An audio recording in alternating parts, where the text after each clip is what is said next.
Sebelum nyawa ini berpisah dengan badan, belum ada kata telat. Berguru, cari ahli ma'rifatullah yang bersyariat. Yang mengindahkan syariat dengan kalamnya. Ya. Ada orang soleh secara zahir, tapi kalamnya merendahkan orang, berbohong atas nama Rasul. Kita nggak masuk itu. Kita nggak masuk itu, Pak. Ya. Ini sudah melanggar adab-adab Nabi. Nah, di sini bagian terakhir yang mau saya sampaikan. Masih panjang ya, mau syuruk. Ada kriteria syekh yang ideal. Mau cari guru yang ideal, ini dilengkapi di sini oleh Imam Ibnu Ajibah, pensyarah kitab Hikam. Ilmun sahih. Pertama, ilmunya harus sahih. Itu yang tadi saya katakan. Ilmu yang sahih itu, ma'rifatnya tidak membuat dia membatalkan syariat. Ya. Sekarang kebalikan, antum punya guru kebalikannya. Dia syariatnya bagus, tapi dia membatalkan ilmu hakikat. Banyak hari ini? Banyak. Mulai dari yang mengingkari ilmu tasawuf, ilmu ma'rifat, yang memusuhi mereka, yang menzindik-zindikan mereka, itu banyak. Sampai yang berbohong atas nama mereka, banyak. Itu sama semua tuh. Gimana Pak? Jangan-jangan kita berguru sama mereka nih. Ini syariatnya oke, jadi ilmu syariatnya bagus, tapi ilmu hakikat dia batalkan. Ciri-cirinya sederhana, dia ngomong, gak ada tuh ilmu hakikat, gak ada tuh tarekat, gak ada tuh tasawuf zindik. Ini kalau udah ngomong begini ya salam. Ya. Jadi berarti ilmunya belum sahih. Sebaliknya, ma'rifatnya tinggi, tapi dia mengingkari syariat, batal. Wa dzauqun sharih. Zauq yang sharih. Apa arti zauq? Perbedaan antara ahli qalbu dengan ahli fikih satu aja, Pak. Ahli kalam, ahli akidah. Ahli akidah, ahli tauhid itu sering bercerita tentang Allah beristawanya gimana, turunnya gimana, sifatnya berapa. Sifatnya begini, sifatnya begitu, takwil boleh atau tidak, pembagian tauhid, namanya orang ahli tauhid. Ahli di teori. Tapi orang ini kebanyakan tidak merasakan kehadiran zat yang dia ceritakan. Dicek aja sholatnya, Pak. Ini bisa ngomong, Pak. Sajanah ini bisa ngomong, tempat ini bisa ngomong. Apa kata Imam Yahya bin Mu'adz Ar-Razi? Imam Salafus Saleh. Ahli kolbu itu bisa mencium harum semerbaknya kolbu para wali. Jika dia setelah menciumnya, dia akan mengejarnya. Bekas-bekasnya terlihat. Sajadah ini bisa ngomong, siapa aja yang sholat di sini dia bisa ngomong. Kalau kolbu kita harum, kalau kolbu kita ada nur di situ. Dia bisa mengecek. Siapa aja yang sholat di situ? Kenapa? Tempat-tempat di bumi dia bermunajat kepada Allah. Ya Allah, tolong.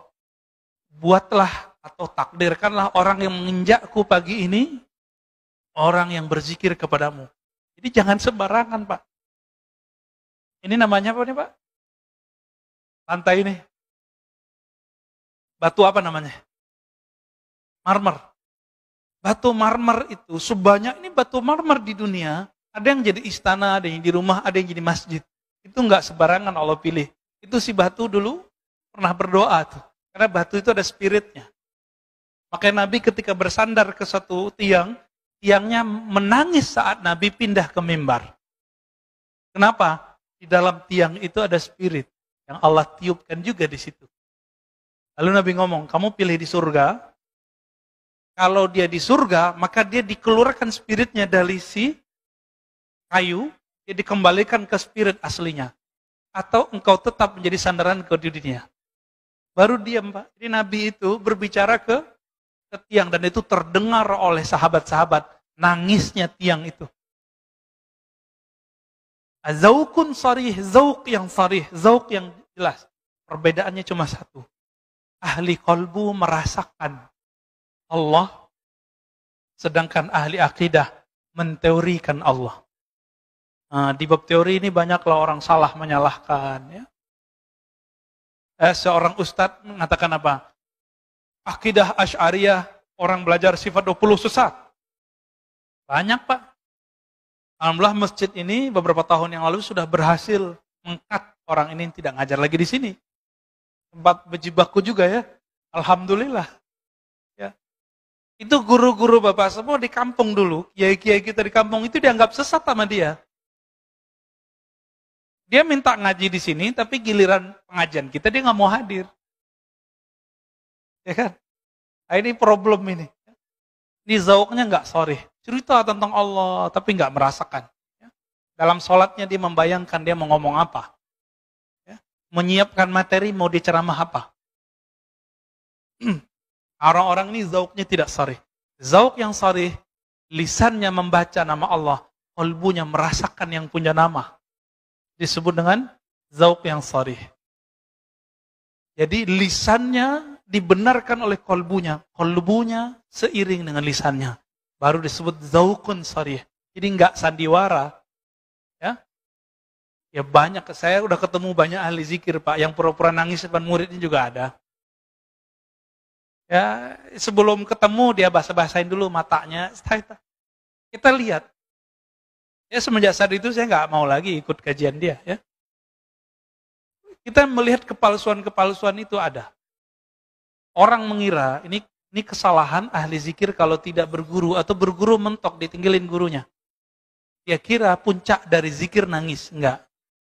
Puncak dari zikir adalah ma'rifatul mazkur. Mengenal siapa yang dizikirkan. Itu puncak dari zikir. Bukan nangis. Ya, orang susah juga bisa nangis. Orang kejepit kakinya juga bisa nangis. Ya, orang lagi ada masalah. Terus sholat nangis, apakah ma'rifatnya tinggi? Enggak. Jadi standar keimanan seseorang bukan karena dia bisa nangis. Karena nangis itu si iblis waktu menggoda Adam, dia nangis-nangis Pak. Gak nyampaikan ke kita riwayatnya. Iblis itu waktu goda Nabi Adam, dia nangis-nangis Pak. Jadi jangan terperdaya oleh tangisan. Wala yaghurrannakum billahil gharur. Orang bawa-bawa nama Allah, bawa-bawa nama Rasul untuk menyentuh kalbu. Tapi ternyata itu waswas syaitani. Ciri-cirinya itu dia berbohong atas nama Rasul sallallahu alaihi wasallam. Ya, aslinya gergetan, Mbak. Ya, dengan orang yang berbohong nama Rasul itu.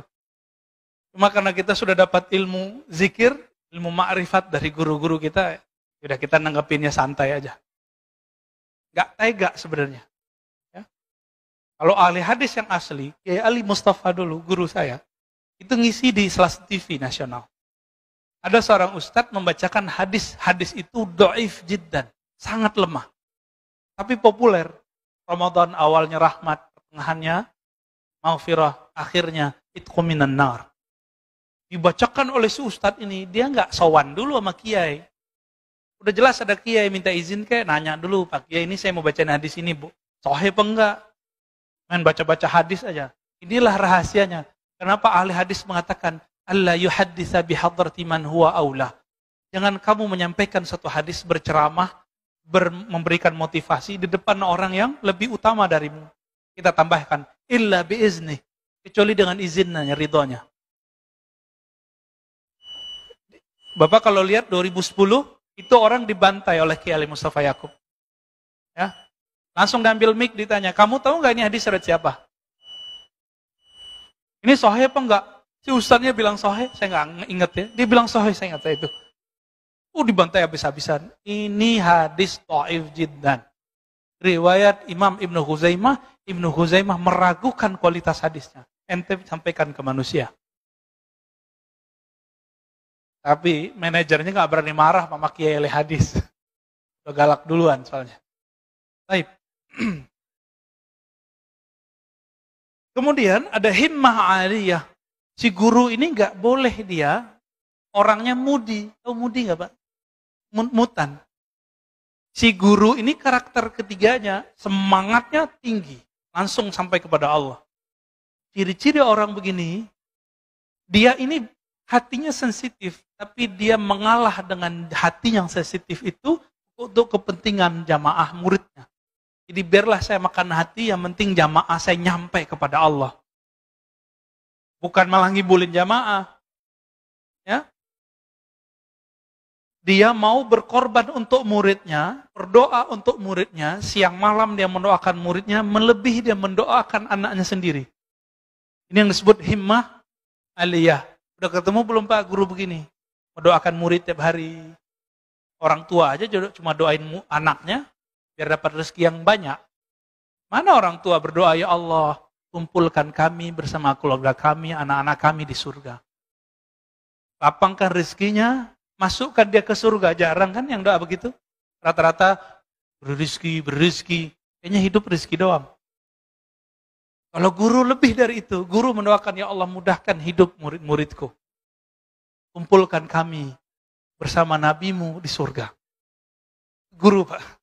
Ini yang disebut himmah aliyah. Himmahnya gak cetek. Ya? Maka guru begini, dia punya akses syafaat. Walaupun dia tidak bisa memberi syafaat secara mutlak, dia harus dapat izin dulu dari Nabi Muhammad SAW. Ya. Wahalatun mardiyah. Nah, kondisi orang ini, kondisi itu ada dua. Kondisi rohani, kondisi fisik. Kondisi di sini adalah kondisi rohani. Qalbunya hanya berisikan nama Allah, ma'rifatullah, bukan dunia. Ini yang disebut hal. Hal artinya perubahan-perubahan. Keadaan dia kalau berubah dari Allah, Rasul, Allah, Rasul, Allah, Rasul, udah gitu aja. Cintanya cinta Allah, cintanya cinta Rasul. Ya. Kalau sudah ketemu orang begini, Bapak ambil ilmu dari dia. Karena apa? Karena dialah yang disebut al-mursyid al-kamil. Mursyid yang ideal. Yang pertama apa tadi? Ilmunya sahih. Syariat, tarekat, hakikat, ma'rifat. Tidak boleh bertentangan.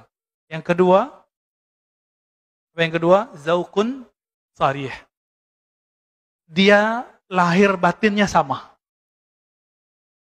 Jadi lisannya dibenarkan kolbunya, kolbunya dibenarkan lisannya.